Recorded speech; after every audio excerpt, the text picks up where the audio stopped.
Listen, I've hated turkey my whole life, basically, especially growing up. It's so dry and bland. But I'm about to show you how to make the best, most moist turkey in the entire universe. Just keep watching. I'm going to start with a butterball turkey. Now, this one was around 17 pounds. I already had it in my freezer. I could have gone smaller, but we have to use what we got first. So I'm going to go ahead and start with this. Now, I am a huge fan of working smarter, not harder. So while I'm already cooking this big old turkey, why not chop some potatoes up, sit the turkey on it, let it cook. That way the potatoes are going to be flavored so good and you have an automatic side dish. Now for the inside of my bird, I just have some butter and I'm going to add some spices and seasonings. I'll list all of that in the description box. But just for you to know, we're going to go in with some garlic, some poultry seasoning, not a whole lot. Once again, all of the amounts will be down below. I have some Tony Chachere's Creole seasoning. Use what you have. I have some ground black pepper. I also have some Mrs. Dash garlic and herb. This stuff is so good. And of course, it's not salty at all. And then I'm just going to mix all of this up. Now, I don't want my butter to be melted. I just wanted it softened because I'm going to put it inside of the turkey.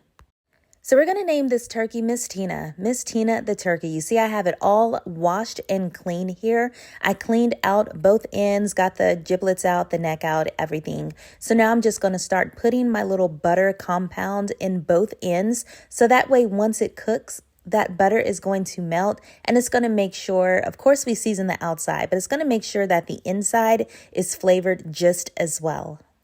I am all about using what you have. So once I have my butter compound in, I had these mandarin oranges that were trying to go bad on me. So I'm going to stuff those in as well. You know, once you heat it up, that infusion of flavor is going to pop in. And this is just going to be one of the best turkeys that you have ever had.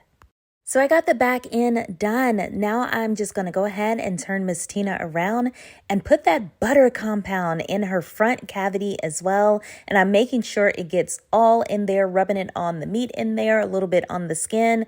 This turkey is going to be flavored, y'all, but you have to wait for my secret ingredient. That's going to change the game. And since why wait, I thought I'd just go ahead and share my secret ingredient now. Are you ready? Zesty Italian dressing. I know you may be underwhelmed, like, wait, what? Trust me.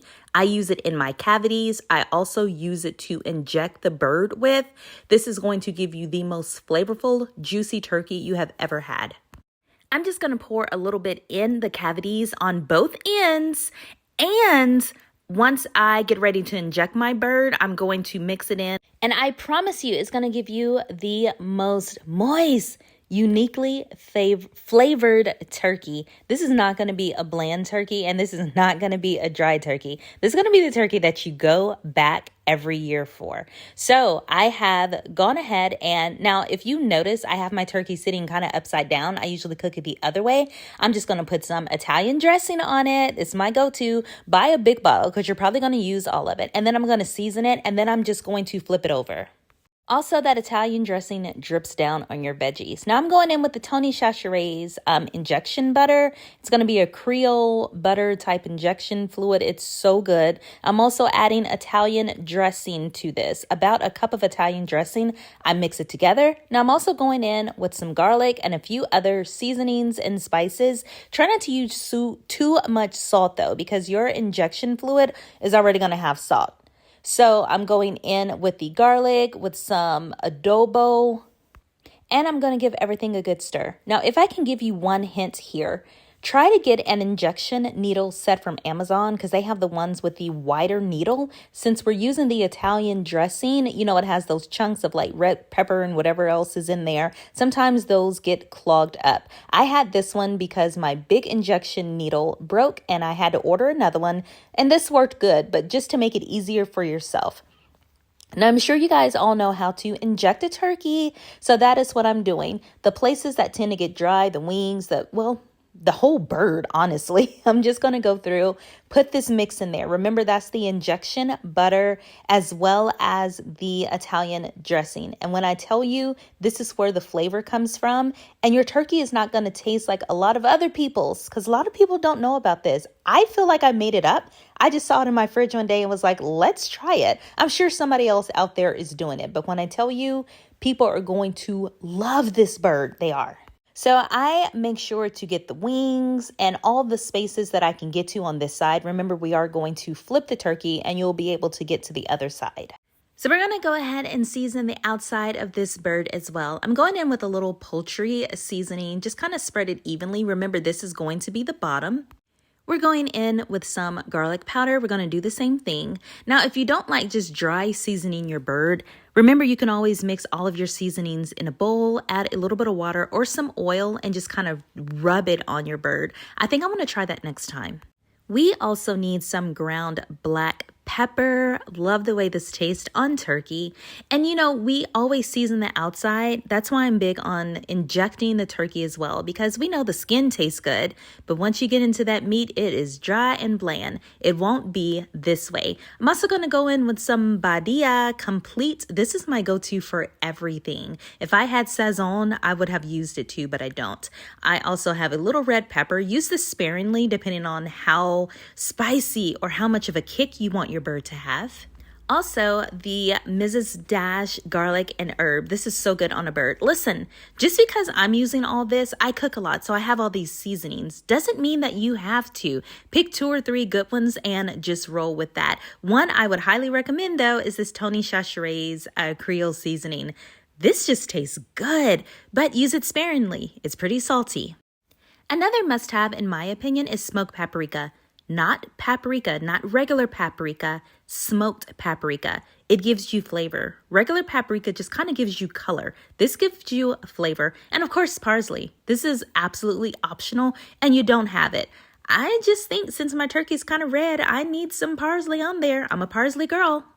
So this is what it looks like seasoned from the bottom. Now, if you do like the seasonings mixed with oil, you can get those kind of side pieces really well. Since I'm just sprinkling it on, I'll have to hit them later. But I'm just going to flip it. This is the way it's actually going to cook.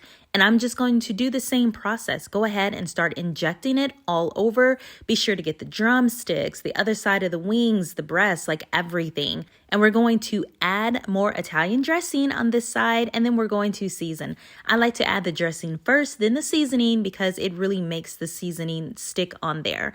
And it looks like it's just dry seasoning all over the place. But trust me, once you start basting this bird, that dry seasoning forms a beautiful crust, and you're going to be good to go. And I'm just basically using all of the same seasonings that I used before on the other side. And like I said, I will have everything listed in the description box. But listen, I'm not a stickler, so take what you can from this and put your own twist on it. Look at how beautiful this turkey came out. Of course, I got to sprinkle a little parsley on it. And also, when I took it out the oven, I sprinkled more parsley on it, and it was beautiful. So I'm just going to pop it in the oven. Like I said, I popped mine in the oven covered in foil on 350 for a couple of hours. Check the description box. Everything is there. But doesn't this look pretty? Now, I have a confession. I totally forgot to take a picture once it was done, but I will take a picture of the last time that I basted it in the oven. That's where this video is from and the next video clip that you see is from. And as you see, I always temp my bird. And I always temp it in the same spot because I don't want all of my injection fluid to come out. But I continuously basted it and basted it. And between injecting it and basting it repeatedly, you're going to have a beautiful, moist bird. So this is the last picture I got on it. I'm sorry, but when I tell you this came out gorgeous and it tasted wonderful. As soon as I took it out of the oven, I actually wrapped it up to take to my mom's house, but everyone loved it. So I hope you find this video helpful. Let me know if you make this for Thanksgiving and tell me how it went. Bye guys.